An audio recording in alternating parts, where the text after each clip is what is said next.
Good afternoon, everybody. I don't have anything off the top. Simon, do you want to kick us off? Yeah, sure. Could we go to the West Bank? Sure.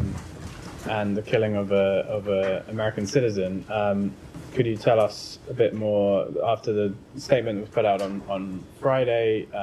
Is there any more you can tell us about this incident and what you've been able to find out about it? So I don't have any additional information for you, Simon. We, as we said on Friday, we are aware of the very tragic death of an American citizen, Aisha Noor, as IG, in the West Bank, and we offer our deepest condolences to her family and her loved ones. We have urged a swift, thorough, and transparent investigation and are urgently working to get more information as possible as it relates to the circumstances of her death. We have no higher priority than the safety and security of American citizens, especially those that are abroad. Our understanding is that our partners in Israel are looking into the circumstances of what happened, and we expect them to make their findings public, and expect that whatever those findings are, expect them to be thorough and transparent. But I don't have any additional information around the circumstances beyond that, Simon. You said you're urgently working to get more information. What does that involve?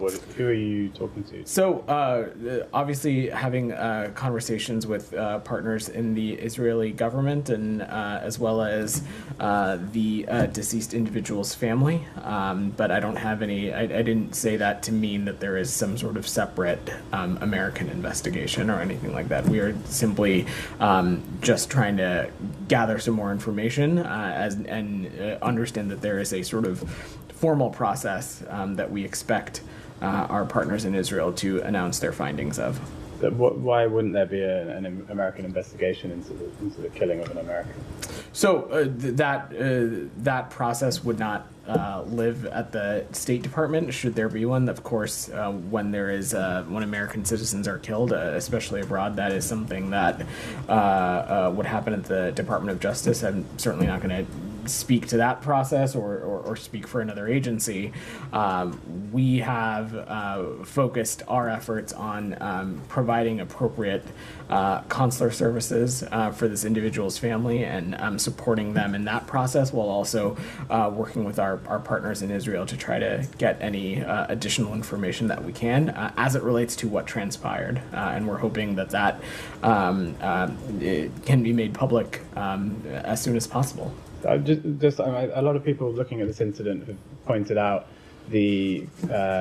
what seems to be a double standard or a different treatment of this death, death of an American citizen at the hands of Israeli forces, to other incidents where Americans have been killed in the conflicts in the Middle East or injured. Obviously there are different circumstances, but the president in relation to an attack by Iranian proxies earlier this year said, "If you harm an American, we will respond." Does that apply in this case, or are we talking about a different standard? Well, it's clear to anybody, Simon, that what the president was talking about in that context was a terrorist attack or a direct attack from a state or non-state actor that intentionally was conducted to put Americans or American citizens in harm's way. And of course, when it comes to the protection of our citizens and our personnel, and if they are targeted, we of course will take appropriate action. As it relates to the events on Friday, we are still gathering information as it relates to what transpired, what happened, and as tragic as it is, and it is tragic anytime anybody loses their life, any civilian loses their life. For people who work at this department, it is especially tragic when an American citizen loses their life. But we still don't know with full certainty what transpired and what happened, and that's why we are working to get as much information as we can, as well as encouraging our partners in Israel to quickly thoroughly and robustly conduct and conclude their process and make their findings public so we can understand what happened. And should whatever happened deem that there be appropriate accountability, the United States would certainly expect that as well. Going back to what I was saying before, it is of course tragic when any civilian loses their life, but it is important to note what you said, Simon, which is that each circumstance is different, and it is really important to keep that in mind in these processes. The way that you're describing that sounds like you haven't sort of. Obviously, you don't know exactly what transpired, but do you have doubt that it was an Israeli bullet? I am not going to get ahead of a process here, Simon. Obviously, there has been a great deal of open source and public reporting and eyewitness reporting about what transpired on Friday, and I certainly will let those comments and those reportings be. But I think most important is to let this process play out, for the facts to be gathered, and for those to come to light. And I will just leave it at that. Yeah, I'll let my colleagues go. I'm going to go to Nadia in the back, and then you. Go ahead. Thank you, Vedant. So you say you're still seeking more information regarding killing of Ayşenur 3 days after her killing in the West Bank. Actually, all the information available indicate that she was killed by an Israeli sniper. Eyewitnesses say that she was killed by an Israeli sniper. Autopsy report say that she was shot in the head by an Israeli sniper. Your ally, NATO ally, Turkey, says that she was murdered by Israel. So what sort of information you are looking for? Do you have any doubt that she was killed by Israel? I appreciate all that you're sharing, but there is a process that we have to respect and let play out here. Our partners in Israel have indicated that they are conducting a process and that they will make public their findings. Again, we expect that to happen as swiftly as possible, and we expect that process to be thorough. We expect that process to be transparent. Of course, eyewitness reporting and facts from those that were there are, of course, important, but there are, of course, other factors that go into such a finding, and we're going to let that process play out. I understand how troubling this news continues to be. It's troubling for all of us as well, but it's also important that we not get ahead of the processes that are laid out. But you were very quick to determine that Israeli-American Hersh Goldberg was killed by Hamas in Gaza. And have you ever sought for further information regarding his killing? And if why haven't you shown the same quick response and reaction to the killing of Ayşenur? So, respectfully, Rabia, I understand that how tragic this loss of life was, and how deeply heartbreaking it is for so many people. But as I said to Simon, each circumstance is different, and let's be really clear and make sure that we are not conflating the direct murder of American and Israeli citizens, hostages, being held by a terrorist group, being murdered by members of Hamas. Each circumstance is unique and different, and any time an American citizen or a civilian loses their life, it is incredibly tragic. But the circumstances around how that happens is important. The facts matter, and I am just not going to get ahead of the process as it relates to this. Ayşenur's family called for an independent investigation. Would you support this call? So, look, what you just heard me say to Simon, we expect Israel to make their findings public. We expect those findings to be shared, transparently and as thoroughly and as soon as possible. Beyond that, I'm just not going to get ahead of what those findings determine, and should those require any additional steps needing to be taken. Said, go ahead. Thank you, Vedant. Yeah. Do you actually condemn the actual act of killing an American citizen protesting, the aggression of, let's say, the Israeli occupation army? So You condemn the act of the killing itself. Do you condemn that act? Let's just be very clear. Of course, we would condemn the death. The death of any American citizen is heartbreaking. But let's be just very precise and clear that I am not going to speculate on what transpired on Friday, as those facts and those processes are still being determined and adjudicated, and we're going to let that process play out.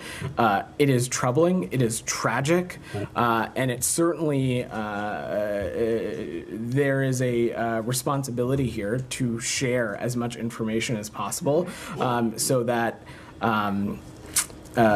Miss IG's family has the most appropriate accounting of what exactly transpired and what happened here. But Saeed, there is a process, and I'm just not going to get ahead of that. And I will. I'm not going to speak on behalf of our partners in Israel. So you actually condemn the act of the killing, of the murder of an American citizen?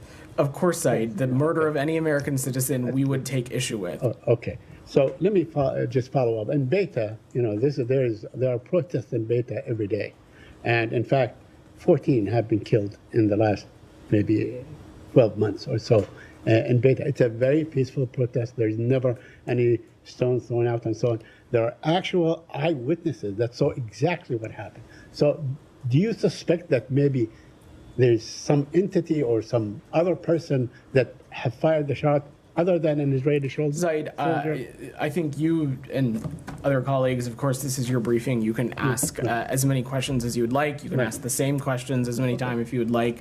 That's not going to change my answer, which is that, one, around the specifics of what transpired, important work is continuing to being done to ascertain what exactly happened, and we are going to let that process play out. As I've said, as it relates to making those findings public, we expect that to happen as soon as possible. We expect that process to be thorough, transparent, and it to be as robust as it can be. But beyond that, I'm just not going to speculate from up here what happened or why or any of the reasoning side.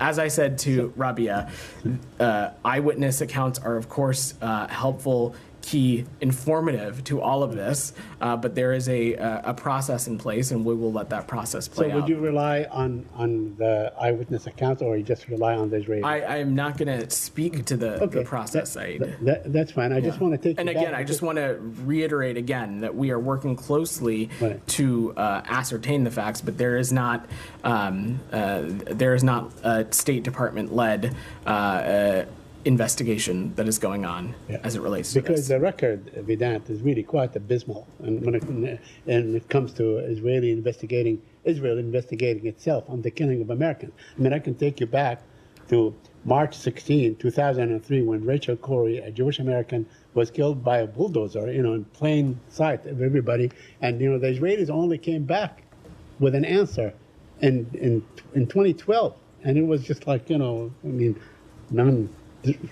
nothing there answer kind of a thing. And we saw this happen with Omar Assad. We saw this happen with Shireen Abu Akleh when it was killed. And you guys came out on July 4th, 2022 on a holiday, and you said that the intention was not there. So what guarantee do we have that this investigation, this particular investigation that saw the murder of a 26-year-old American, Aisha Noor Egi, so we saw her murder. Everybody, there are a lot of accounts and so on.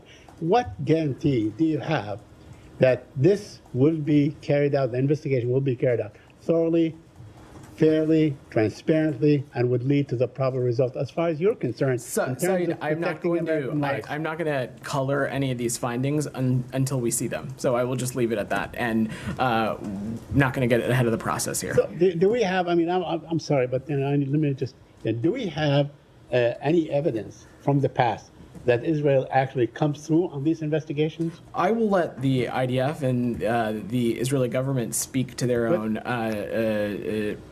accountability processes. I'm not going to get into that, but at every possible measure we reiterate the reminder that civilian death need to be minimized, not just in Gaza, Right. but also when actions are being conducted in the West Bank, that it is critical and vital to peace and stability in the region, taking that moral and strategic imperative. My last thing on this, I mean, when it comes to the Israeli killing of Americans, Americans that are being killed by Israel and their families, they feel that these Americans are the children of a lesser God because Israel is committing the crime, Israel is committing the murder. Is that true? It's not.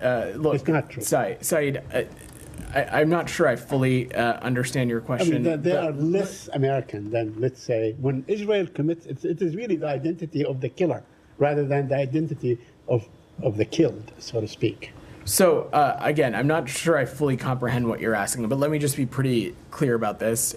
In this context, in any context, to this government, to this State Department, an American citizen is an American citizen. A blue passport holder is a blue passport holder. Whether they are a Palestinian American citizen, a Turkish American citizen, an Israeli American citizen, the front part of that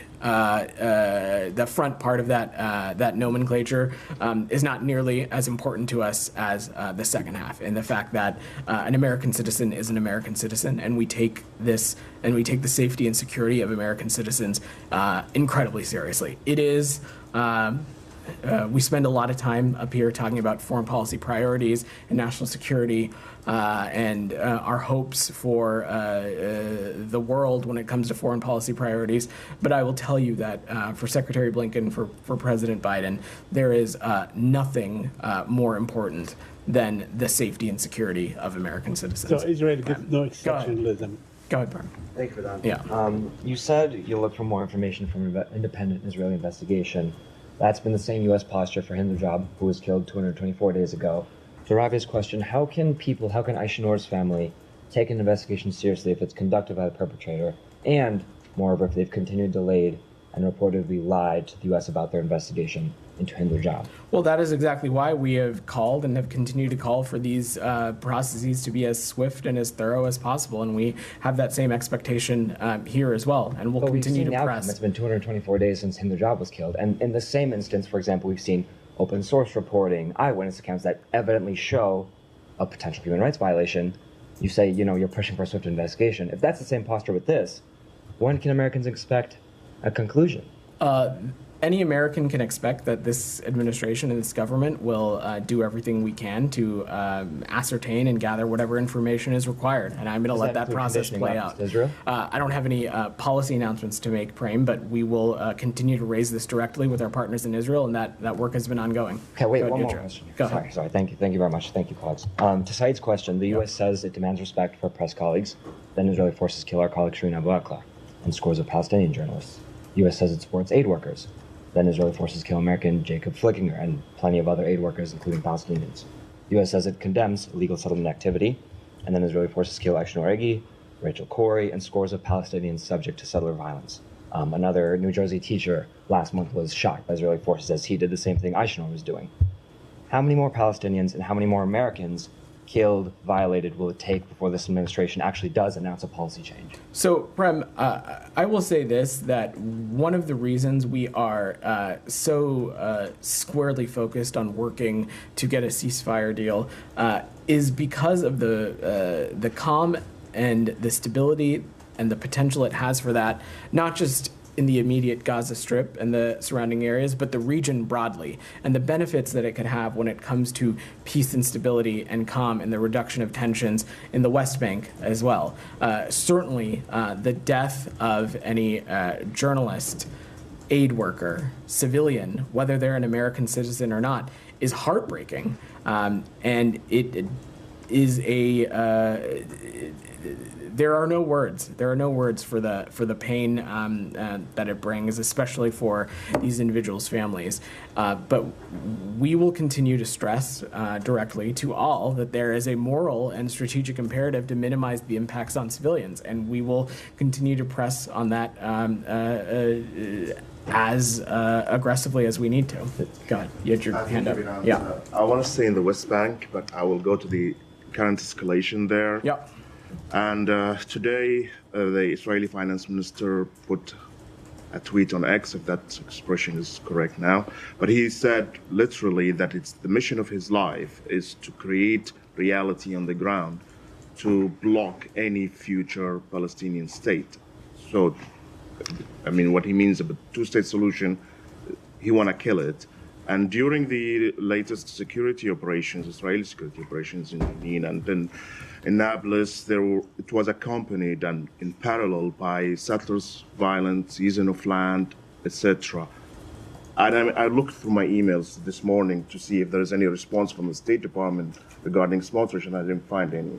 Are you okay with his statements? Certainly not. Look, that is the kind of rhetoric we would take issue with because a two-state solution and the work being done to get there is so vital to our approach to the Middle East and what we hope to see for the region. Our focus, however, is on the policies and on engaging with this government, this government in its totality, not just one-off colorful characters who might make up certain sectors of this government. And so that is the task at hand and what we're focused on. More specifically, as it relates to destabilizing actions in the West Bank, whether it be additional settlement activity, whether it be additional outpost activity, whether it be settler violence, we have not hesitated to call those out for what they are. When it comes to settlement and outpost activity, we continue to feel strongly, vehemently, that these kinds of actions, not only are they inconsistent with international law, they are detractions from Israel's own stated goal of wanting more security. They're detractions from our own goal of wanting security for Israel in the region. And so we have, over the course of this administration, taken steps to hold those who incite violence to account, and we'll continue to do that should that be necessary. I mean, I assume that you refer to the visa restrictions and visa blocking for some of the settlers, but this was regarding violence. I'm talking about land seizure here. I mean, it's been going on for decades now. You calling it out doesn't seem to stop it, and you're blocking anybody else from taking any action toward that, whether it's the UN Security Council or any other countries. So do you see that you are, by not doing anything except calling it out, you're allowing it? I would absolutely take issue with that characterization. We have and will continue to have tools in our disposal, whether it's visa restrictions or not. They are actual levers that this government can pull, and when we see things like settlement activity or outpost, we're not hesitant to raise them immediately and just make clear how problematic this kind of behavior is, not just for Israel's overall security, but for what we are trying to focus on right now, which is getting a ceasefire deal across the finish line. Thank you. Alex, go ahead. Thank you, Val. A couple of questions on Ukraine. In light of reports that some citing, very credible sources, some even citing Iranian officials, that Tehran has already sent hundreds of short-range ballistic missiles, Fatih 360, to Russia to use in Ukraine. First of all, how alarmed are you? And secondly, is it time to allow Ukraine to destroy those warehouses storing them in Russia? So, look, Alex, no new policy changes to announce, but we're, of course, incredibly alarmed by these reports. Any transfer of Iranian ballistic missiles to Russia would represent a dramatic escalation in Iran's support for Russia's war of aggression against Ukraine. We have been clear, our partners throughout the G7 and the NATO summits have been clear that we're prepared to deliver significant consequences. I'm not going to get ahead of that or preview them from here, but Alex, you and I, going back, I don't know how long now, I have talked about the increasingly concerned about the deepening security partnership between Russia and Iran since the onset of Russia's full-scale invasion. It is something that we are continuing to pay close attention to. But to put the focus on Iran for a second, President Pezeshkian continues to say publicly that improving his country's failing economy depends on improving his foreign relations and Iran's standing in the world. At the same time, though, you cannot have it both ways, as such a reported missile transfer would basically threaten international safety and the international order. So we will continue to judge Iran by its actions. But in terms of my point about letting them strike the arrows rather than striking the shooter, not only the U.S. administration is refusing to change policy, we also are not allowing the U.K. to use to let Ukraine use its own weapons. Why? And secondly, is the Secretary discussing this topic in London? So, look, support for Ukraine, I expect it to be a major topic of conversation when the Secretary has his government-to-government meetings tomorrow. I'm not going to get ahead of that process. I'm sure you all will hear from him early for those that plan on tuning into his press conference. Beyond that, Alex, I'm just not going to speculate on potential actions the United States may or may not take. Let me just say we have been clear and consistent about our support for Ukraine and making sure that they have what they need to defend themselves and defend themselves from attacks just immediately across the border as well. And we'll continue to take a look at what is required so that our partners in Ukraine can do that. Thank you. I have one more on Iran, if I may. Next week will mark 2 years since the killing of Mahsa Amini. Is it time to move forward in terms of implementation of Mahsa Act? Why is it taking this long? So I don't have any updates for you there, Alex, but of course the human rights atrocities in Iran is something that we are paying close attention to, and of course it continues to be inconsistent with what we find to be President Pezeshkian's own stated goal, and will appropriately take action should we need to. Shannon, go ahead. Thank you, Don. The House Foreign Affairs Committee's latest report on Afghanistan and the withdrawal says that droves of classified material were left at the U.S. Embassy in Kabul. The State Department responded by saying it's standard operating procedure to reduce the amount of sensitive material that remains, and that Embassy Kabul's drawdown was conducted in accordance with standard operating procedures, but doesn't clearly answer whether classified material was left behind. Can you say if it was and how much? So I certainly would not get into something like that from up here, but can say confidently that the drawdown in at Mission Kabul was conducted not just by the book, but appropriately consistent with the standards and the protocols that are in place for appropriate drawdowns and NEOs. And since you've opened up the question, Shannon, if you'll allow me, there's a lot of you that have interest today in Chairman McCall's report. So I just want to say we should be very clear about something, which is that when President Biden took office, he was faced with a choice: ramp up the war in Afghanistan and put more American troops at risk, or finally end our involvement in America's longest war after 2 decades of American presidents sending troops to fight and die in Afghanistan. We are stronger today because of this decision that President Biden made. The one that he made was the right one. And it's also important to understand that this exercise that the House majority is undertaking is about scoring political points.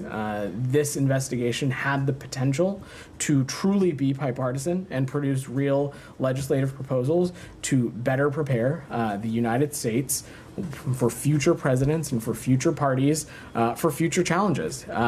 Instead, the majority chose to seek scandal over substance, and this quote-unquote investigation seems to not actually have uncovered anything new, and instead is a collection of cherry-picked comments from various transcribed interviews and interviews designed to paint an inaccurate picture of this administration's efforts. This exercise is it's a disservice to Afghanistan policy and a disservice to the lens that we try to look at the region through by turning it into a hyper-partisan debate. So just, can I follow up quickly? Yeah, It's just so I'm clear, the State Department's position is you can't say publicly yes or no whether. I just wouldn't get into those kinds of operational specifics when it comes to how we draw down our presence at any diplomatic post. But what I can say is that the drawdown in Kabul was conducted in a manner which is consistent with our departments and our country's standards and protocols when faced in those circumstances. And lastly, just do you have a figure on how many Americans still in Afghanistan that the State Department is in contact with right now?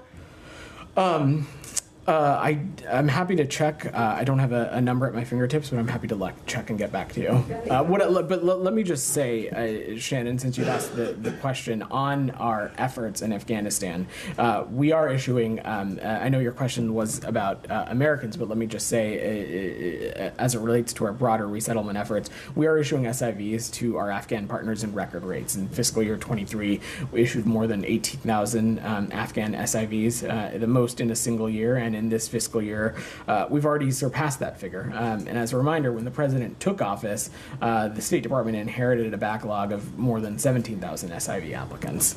Kylie, poll gets everybody. Given that the Republicans' report is out today, I think it's worth asking you guys questions about your own after-action report that was done more than a year ago now. I'm just wondering if you have updates for us as to the recommendations that were made in that report and which of those recommendations have actually gone into effect. So, Kylie, for operational specifics, I'm not going to get into some of the specific recommendations that have been made, but I can say it was an unclassified report. I understand. I'm happy to see if we have more specifics for you, but on some of the preparedness aspects and the aspects involving American citizens, I know that we have been able to successfully implement those in previous iterations in circumstances in Ukraine, in Sudan, in Ethiopia, but I'm happy to check if we've got a more exhaustive list of where some of these actions are in true effect. Yeah, if you could just update us as to if any of those recommendations have been implemented. Sure. I think I can say certainly that a number of them have been implemented, particularly when it comes to the planning for crises, when it comes to the planning for crises as it relates to coordination between the department here and folks at the field. There have been a number of steps that have been taken in relation to how we handle American citizens who are not under Chief of Mission Authority. So there are a number of steps that I know we have seen come to light in some other parts of the world, but I'm happy to see if we've got a more specific litany for you. Yeah. Nick, go ahead. A follow-up to the report, is there any resolution now to the threat to hold the Secretary in contempt from Chairman McCall if he doesn't testify before September 19th? Or is that... So I think that's a better question for Chairman McCall. What I can say is that to say that this department and this secretary haven't engaged with the committee and haven't engaged with Congress on its legitimate oversight responsibilities are inaccurate. We have been in near constant communication with the Foreign Affairs Committee. We have provided more than 23,000 pages of documents to Congress, conducted 9 high-level briefings for committees and members of the House and Senate.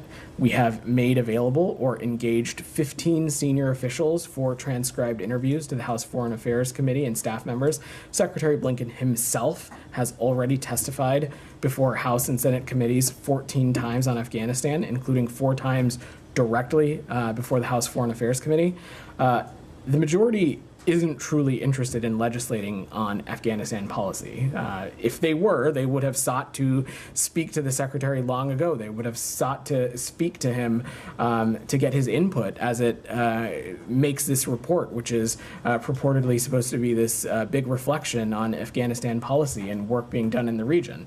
Instead, they waited until the report was completely finished to come back to us. So I will let you draw your own conclusions to what that means. Will they comply with subpoena? So I know that we spoke to this a little bit last week as it relates to continuing to engage with Congress on possible alternative engagements. I know Matt Miller spoke to that a little bit. I don't have any updates for you beyond that.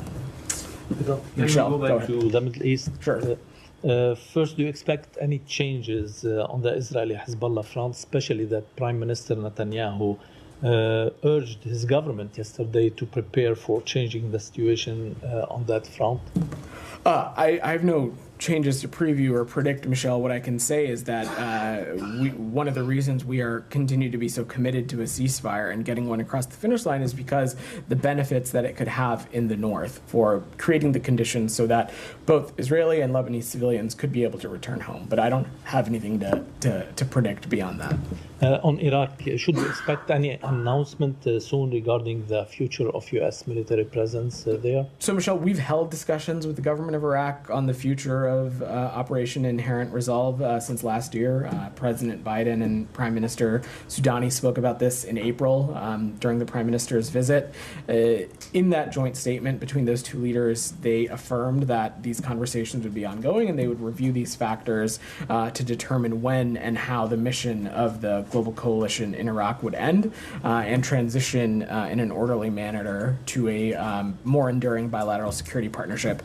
Those conversations are ongoing. I don't have anything to get ahead of on that process. The report said that there will be an announcement this month regarding the start. I have nothing to offer as it relates to the timeline beyond just saying that is work that's ongoing. And lastly, reports said that the U.S. government told Iraqi officials that Iraqi banks exploited their access to U.S. dollars to support the Quds Force and the militia groups operating in Iraq. Do you have any comments on that? So I'm sure my colleagues at the Treasury Department would be happy to speak to you a little bit more about this. But from here, what I can say is that we'll continue to collaborate closely with our partners in Iraq as it relates to their banking and finance system, to move them away from a cash system, to make them more resilient against terrorist and counterterrorism threats and cyber activities and things of that nature, but I don't have anything to speculate. But are these reports? I don't have anything to offer on that. Can I follow up on Gaza negotiation?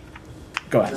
Then I'll come to you, Jalil. Go ahead. The Washington Post reported, I believe Friday or Saturday, that the U.S. now, at its assessment that there will be no ceasefire during this presidency, and they are putting on hold whatever new proposals you are working on to the both parties, and the belief now within the administration that neither Hamas nor Israel are seeking this.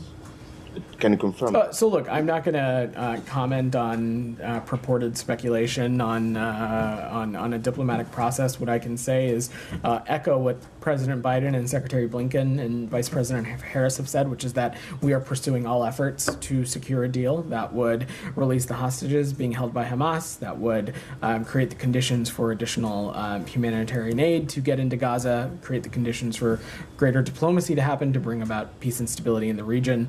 That line of effort continues, and I'm just not going to speculate or get into the process beyond that. Jalil, go ahead. Thank you very much, Vedant. Yeah. I'm sorry, I originally had 3 questions, but just one extra added because of Shannon's question. Yeah. So you said the Afghanistan withdrawal was, State Department did good, but there was no ambassador at the time of the withdrawal, right? That is correct. There was no U.S. ambassador, but the U.S. military personnel were left there, right?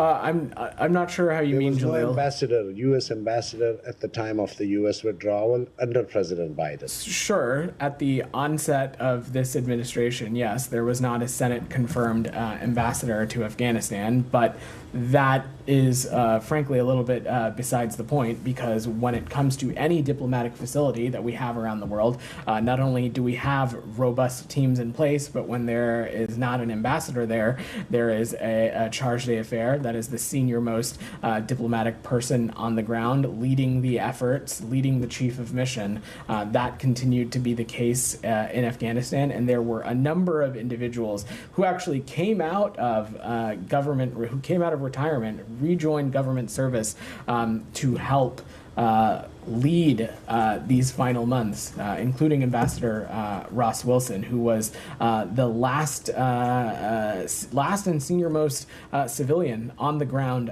in Afghanistan prior to the withdrawal. Okay. Just today, a few hours ago, the leader of the opposition in Pakistan Parliament, Mr. Gohar, another parliamentarian, Marwat, another a few parliamentarians are already arrested. There's reports that they're going to be arrested. I have mentioned to you several times that the democracy in Pakistan is under threat. Do you have anything to say about these arrests, or I will let see the democracy bright in Pakistan? I will let the Pakistani justice and law enforcement system speak to any of those issues. Go ahead. Just one last one with them. I'm gonna work the room a little bit. You got two already. You got two already. Go ahead. Yeah. I have two questions, one in Venezuela, one in China. Sure. The first one is, over the weekend, Edmundo Gonzalez seek asylum in Spain. What's the reaction from the United States and the worries? So, look, let's not forget that the Venezuelan people overwhelmingly voted for change. But the repression and crackdown on human rights and the threatening of opposition officials that we're seeing all around Venezuela has forced the winning candidate, Edmundo Gonzalez, into exile, as Maduro has and continues to kill or jail thousands of Venezuelans. Our intention, the United States, is to continue to support the winners of the July 28th presidential election and collaborate closely with our international partners to achieve the goal of a peaceful restoration of democracy in Venezuela. That is the Venezuelan people's aspirations. On China, late June, 4 American instructors were stabbed in China. Yesterday, the Chinese Communist Party singled out a member of the U.S. mission in China for attack. What actions is the U.S. government taking to protect American citizens and diplomats in China? So, look, any threat against chief of mission personnel, this is something the U.S. government would take seriously, and any potential threat against other U.S. personnel, we would take that incredibly seriously. Again, we take the safety and security of American citizens overseas to the highest priority, and that includes, of course, those working in our department as well. Nick, yeah. Go ahead, Simon, and I'll come back to you. On the Venezuela questions. After the election, you said that Gonzalez was the winner, but you haven't said you recognize him as president-elect. Is that still the case? So look, when we're talking about what happens next year, Simon, or what should happen next year, is that the regime needs to form and have some sort of transition back to democracy. What that exactly looks like needs to reflect the will of the Venezuelan people. We're not going to be prescriptive about it from here.